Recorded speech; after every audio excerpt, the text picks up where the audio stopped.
When my wife is depressed, I let her color in my tattoos. She just wants a shoulder to crayon.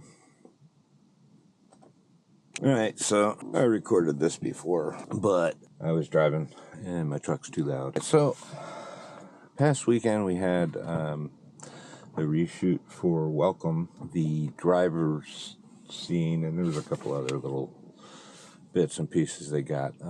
But it was a nighttime driving scene, and we reshot that because the first time we weren't really prepared, and we were shooting 25 pages in like 2.5 days, not even 2.5 days.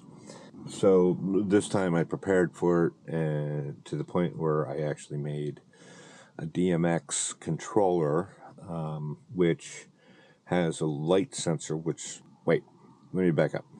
So this time we're gonna do the scene kind of the right way, right? With projectors. Projectors instead of the green screen, because cars have a lot of reflective surfaces, and green is going to reflect everywhere, and trying to get the reflections looking accurate is tough. So we just use projectors, and I have this lovely Insta360 camera, so I put it on the truck and drove as I had places to go and at night, and got some driving footage. 360. So the idea was to use projectors. So I had a lot to figure out, how am I going to mount these things, because they're not like professional projectors or anything. So I had a lot to figure out. And as I was thinking about it, I was like, you know what, how are we going to synchronize the lights? Because I'm going to use my Amran P4C pixel tube lights, so that, the pixels would go down and act like the street lamps. That's what we did the first time. I just had it looping because I didn't have a controller or anything like that. So I'm like, how are we going to get this synchronized with the video? It's going to look weird in some spots. Maybe not. I don't know. In retrospect, I don't know if it will be bad, depending on how much of the screen they see. And I never really got a chance to check out the monitor too much, barely anyway. And when I did check out the monitor, I was looking for specific things and not necessarily the whole image and stuff like that. So the idea is, you get the car, you get two screens in the back, projectors kind of doing across, and then one screen kind of above for the reflections in the windshield. So I'm thinking, okay, so how am I going to synchronize with what's being played on the videos with the lights that are, supposed to mimic the street lamps? So I decided, okay, well, let me get a light sensor and see if I can't use a controller to, send the DMX signal and have it all good. So I built a DMX controller with a light sensor that would kind of look at what was being projected onto the screen.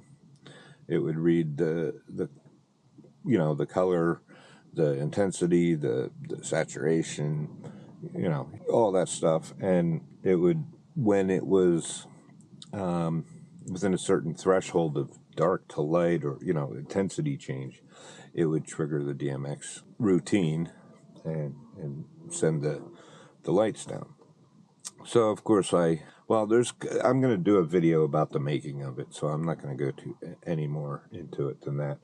I did, other than to say that I built in a bunch of manual controls and stuff, because I like to be able to override things, and plus the sensor wasn't 100%. As I was building it, I hadn't tested it. So, and actually I built two versions of it, but anyway, that's for the other video. You have to be really low to pickpocket a dwarf. So anyway, so Welcome's driving scene. Overall it went pretty well. I think. I haven't seen the footage yet, but overall it went pretty well. So, there was hiccups. There's always a hiccup. So anyway, let's see. I got there like an hour early, which is what I like to do. No problem. I just read and did some things and prepped and stuff, and then I was able to give Kelly a little bit of hell for not being there 15 minutes early. The whole if you're there on time, you're late. If you're there 15 minutes early, you're on time. But anyway, and of course she blamed it on having to pick up an actor, and I still don't know how to say his name right, so I'm not going to say his name. Yeah. So the garage was bigger than I thought it was going to be, so that was cool, and especially with a higher ceiling. So that was cool. So anyway, we when we're there, Kelly as usual was on the ball and helping out. Within minutes, we kind of got a plan together. We started pulling stuff out. I needed to mount the projectors and this is going to be in the other video with my DMX controller, because I made some mounts for them so that I could put them on C-stands or combos or whatever. I use combos in this case.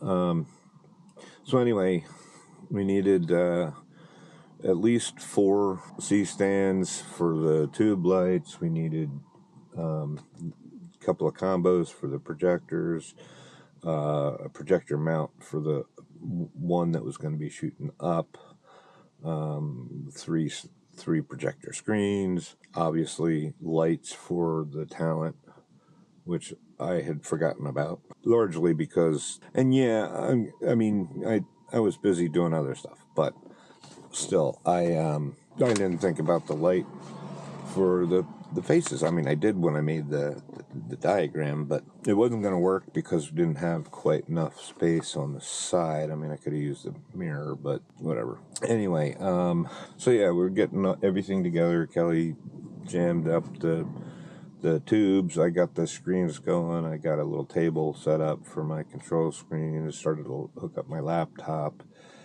to play the videos on the projectors. It was fun because the projectors being upside down and not having a remote for them and stuff. And plus, when you press menu, it shows up on the screen, but if they're upside down, then it's upside down. But because they were on my combo stands, I was able to just flip it up, see what it was doing, change the setting to mounted from ceiling upside down, put it back, and get it going. Setting up my laptop to use all 3 projectors plus the laptop screen was fun. Not because for whatever reason it made one of the projectors the main screen, so instead of the laptop. So when I extended the desktop onto that, I had to go find that, and it was, we hadn't blacked out the room completely. Well, actually, Kelly had blacked out 2 of the windows, but the door was open and there was still a lot of ambient light, so it was hard to see the projectors. So I had to monkey around and just so I could get the main laptop screen to be my laptop. So anyway, I finally got through all that with all 3 of them. Did have some issues with the third, and I think it's because I had two devices to share screens. One was USB-C to 2 HDMI, and then another one was a USB-A, but it was USB 3.0 to actually 2 more HDMI. But it seemed like it was fine until you breathed on it, and then you would lose that third one and whatever. So I am ordering a new one with 4 outputs. I don't think hopefully I'll never have to use 4, because that's insane. And I need a new I needed another projector for that. But I am still looking for short throw projectors that are bright. Yeah, apparently I'm really good at confusing people with instructions. The cool thing about working with Kelly was that, you know, she was working on putting the C-stands up for the tube lights, and I had shown her my diagram. But the diagram, I made it in Solex, not Solex, Sidus Link, and it didn't show the C-stands or the hardware, just the fixtures. And I didn't explain how to hook them up, but it was cool because she got them hooked up in sort of like vertical, in parallel with the car. And what I was thinking was just, you know, like forward, and I have these nanolite clips for the Amran tubes. But anyway, it doesn't matter. But yeah, so I there was a couple of instances where I was like tried to explain something. I'm tripping over my mouth because I have so many like things going on in my head. So I didn't do the best job explaining, but it was cool because she got it enough that it was a huge help. She'd get things there, and then we'd just tweak them. And so that was cool. Let's see what else. Right, so Yvette and Nate weren't there. Nate had to come later for some reason. He's the DP. Yvette is the director and writer and producer, and pick any other hat. Anyway, she, you know, I asked her, I'm like, okay, so what car do we have? Because the previous time we used her car, and her car is an SUV, and it's got tinted windows in the back. So that meant, you know, the not very bright projector screens weren't going to show up as well. So we had talked about this, you know, for a month or two or whatever in chat and text message and stuff. And I told the ideal car would be shorter, so I had more headroom, but this garage was better. A shorter car with without tinted windows, so that, you know, we'd get the full benefit of the screens and the tube lights and stuff. So when she got there, I'm like, hey, so, you know, what car do we have? And it was still kind of up in the air, I guess. But anyway, the guy who found the location, his name's Skylar. He's a pretty good guy. He's made a bunch of his own movies, and he stars in them, and he's pretty much a one-man band kind of thing. He's pretty good, actually. If he just gets some resources, he's going to have a real, you know, probably could have a real blockbuster on his hand there. Anyway, so he was the one that found the location, and it was his buddy's house with the garage. So he was there, and Yvette was talking to him, trying to get him to use his car. And I never found out why. It seems like they were talking for an hour almost, where he was trying not to have to use his car. I don't know why. I mean, just Kelly and I are like going, you know, working, getting things done, and hearing this like, why isn't he using his car? Anyway, ultimately he wound up getting his mom's car, and but you know, at that point, I had already, you know, that at that point it was kind of rough because he had to back it into the garage, and which he, you know, probably a 67 point K turn. He almost hit like 16 of the people, and there's only like 8 there because I don't know. It was just funny. He would, like, instead of creeping up like slowly, he'd hit the gas and zoom, and, you know, zoom up forward 3 feet. Anyway, everybody's fine. No, you know. So he got it in, and that's, you know, I was testing stuff. I put the final windshield screen up, but I didn't have a chance to check where it needed to be for the camera to see the reflections. And then Nate got in, started setting up the camera, and I was still tinkering with something that wasn't working right, trying to synchronize playback of all 3 videos on all 3 projectors.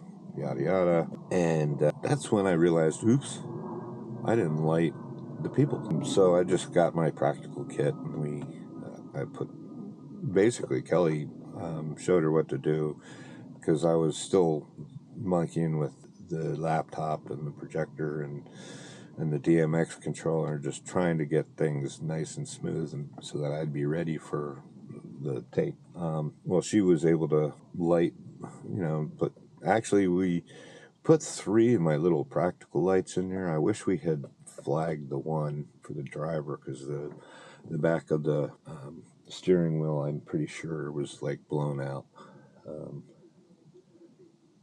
I could probably fix that in After Effects, but hopefully, I mean, it might sell it a little better. I'm going to tell Nate about that, because I did see one clip, and I think personally, I think it looks horrible. So I wish we had stopped and said, hey, that's a problem, because I had my cinefoil out already. All I had to do is just put a little, flag over it, just so that it would not really hit the steering wheel, but would come through and hit his face. But things like this happen, especially on indie sets. So anyway, let's see what else. I think I already talked about the issues with my DMX controller and the other half. Yeah, I'm gonna call it at that, because I'm going away this weekend. So, but yeah, I never got a chance to see how the windshield was reflecting. I skipped over the funniest snafu. Kelly got all the tube lights up and wired up, and I plugged in my thing, and I hit the button.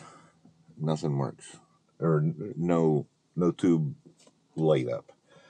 I hit the other tube light up. Nothing. Like, what? Like, what's going on? I don't know. I don't get it. And so I spent about a half an hour easy.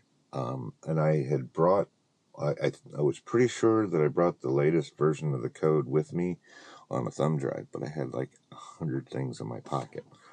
So just finding the thumb drive in my pocket took a minute. And of course, the laptop needed to be updated with the software for the Arduino, and libraries were updated and stuff like that. So that took another like 15 minutes just to get that. And I look down before I go to flash the code, and I notice not one but both of the enable buttons were turned off. Oops. So I turned it on and hit the button. Zoop, turn the other one on, hit the button. Zoop, all that. So anyway, yeah, I was a goofball. So it was working. I'm like, okay, cool. And I tried to get the sensor, and I tried to get the sensor to see how the sensor was going to work, and I was looking to mount it. I was going to mount it from the ceiling up high, and it didn't seem to be working. So I screwed around with that for about a half an hour. The wireless sensor that I mean, that, you point it at the projector screen, and if it sees a big difference in light from dark to intensity, let's say, then it triggers the tubes to mimic a street lamp or whatever. So I wasn't too worried about it, because I had my built-in manual controls. So I'm like, I'll just have to do that. It was working. I'll come back to some other stuff, but so we're shooting. I'm sitting there watching the screen. Oh, Kelly did flag off some stuff in the back with another combo, and she actually made a couple of C-stands work, some 4x floppies. Well done, because it was a really screwy setup, but she did it and it worked. Setting up, yeah. So then it's just a matter of loading. I can't even remember the video player. It's the Cone. It's the best player there is. The Road Cone, whatever. Anyway, you just launch one of those for each of the videos.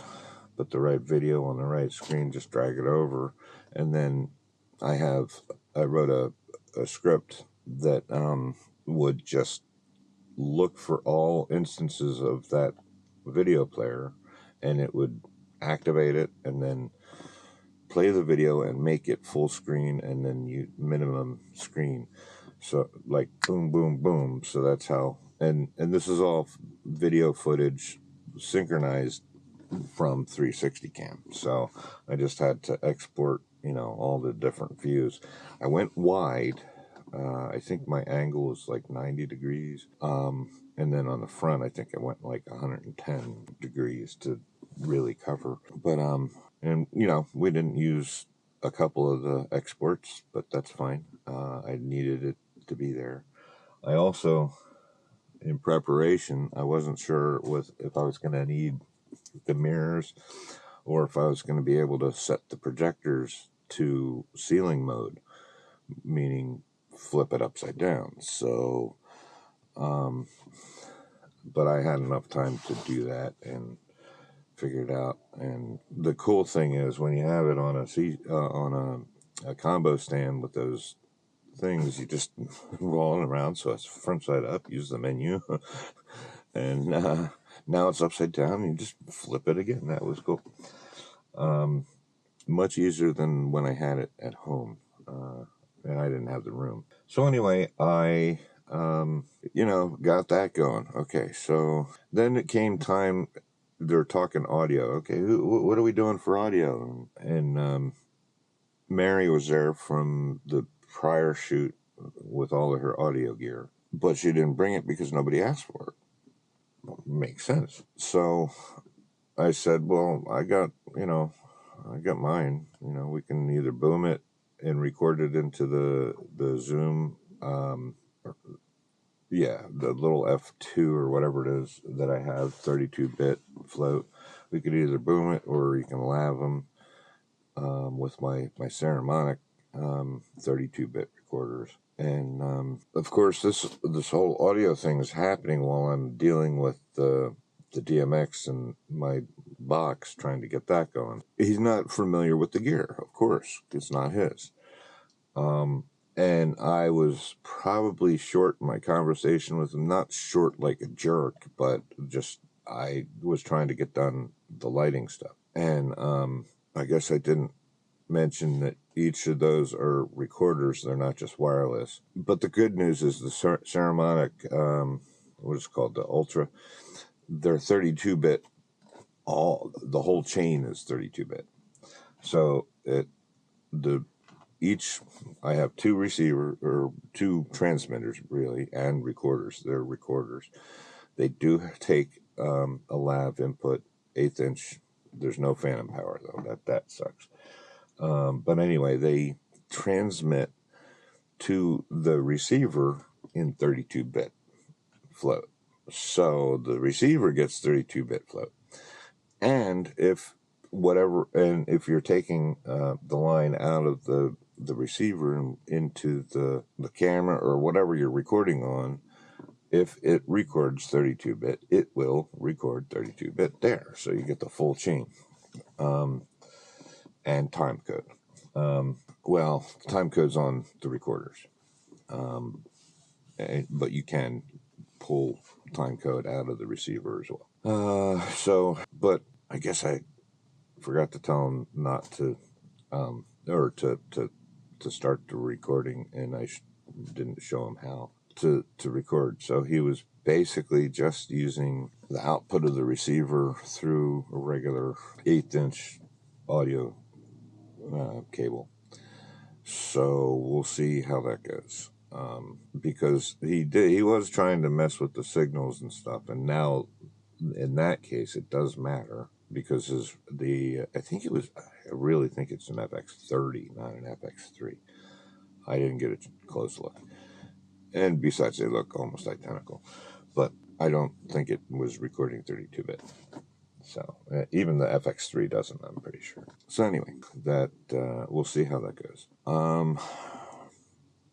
We got it all. We really only had to move one screen once for a different angle, and my wife's walking around. She sees that I'm recording, so she's leaving me alone. But I think she might have seen a mouse in a pile of junk that I have to clean up. Wood. tree stuff. Anyway, audio. So yeah, I forget where I left off entirely. Going blank. That doesn't always happen. So right. So Oh, right. That's what I was saying. We only, for one of the angles, we only had to move the one screen, and then at the end there was one more screen. But we had already realized that the projector for the windshield, that wasn't reflecting anything.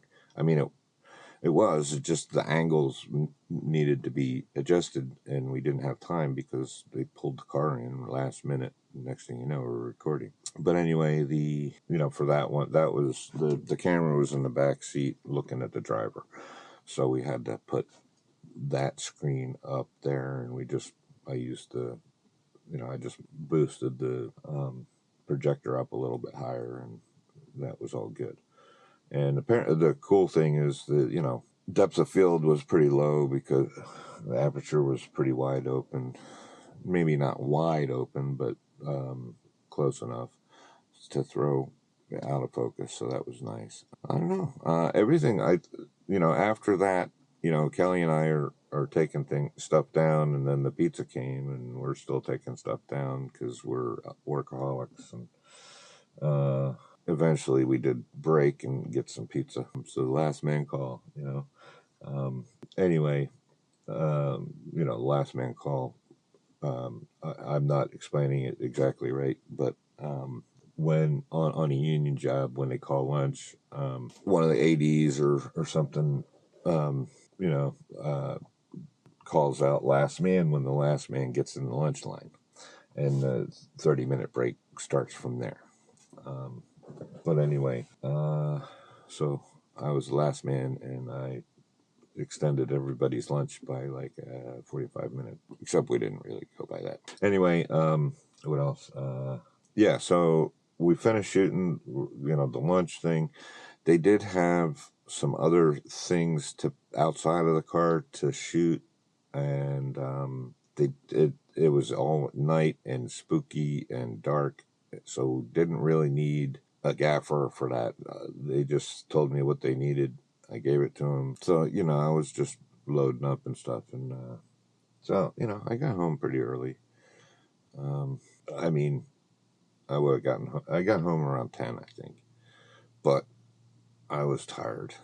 So I stopped at a rest stop for about an hour because I was tired, and just did stuff and whatnot. But anyway, I can't wait to see the end shot. I can't wait to get some footage. Hopefully, I asked for some footage here and there so that I can play around in After Effects. I'm going to put like a Amish buggy going by.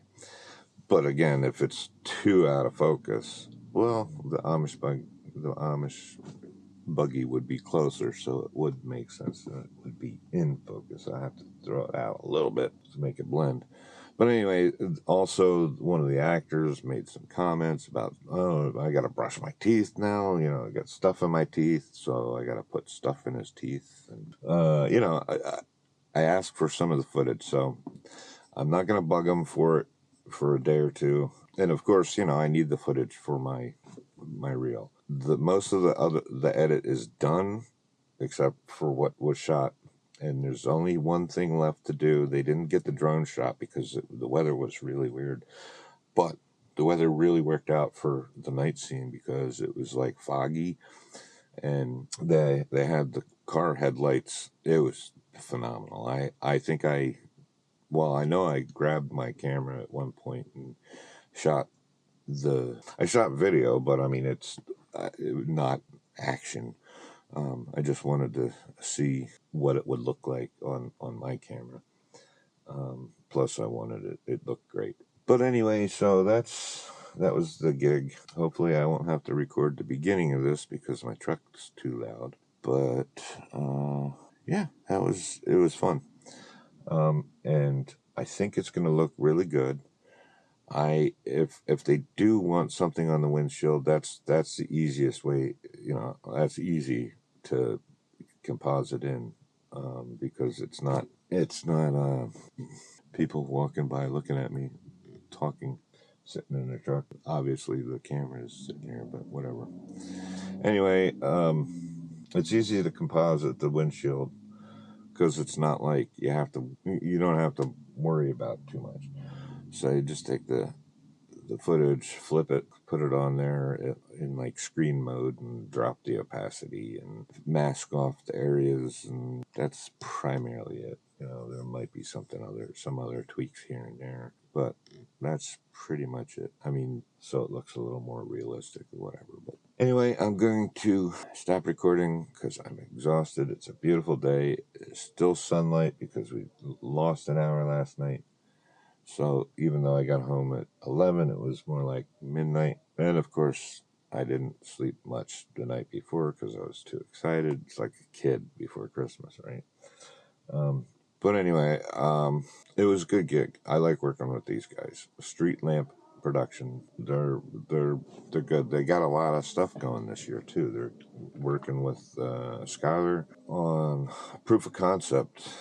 I don't know exactly what's going on with that. They're doing that. They're also doing. Well, I'm working on that for them. There's a short film in next month, I think. Then they're working on doing a vertical. So I know that they've got like 3 things going, and then Matt and I have our documentary for the museum and the work that we want to do. So we're working on doing a vertical series, a vertical movie. It's cut into 1 to 3 minute pieces for the mini drama stuff. So don't really have. Well, Matt probably has a story. I don't know what the story is yet, but whatever. That's why he's the writer. So that's it. I'm gonna end this. Oh, and all this in the middle of buying my house. So I just came from my landlord, giving him the last rent that I'll ever have to pay, and then it becomes a mortgage, and then it's even more. But it's equity. Anyway, so I've said it anyway like 200 times. So I'm gonna stop. Ciao.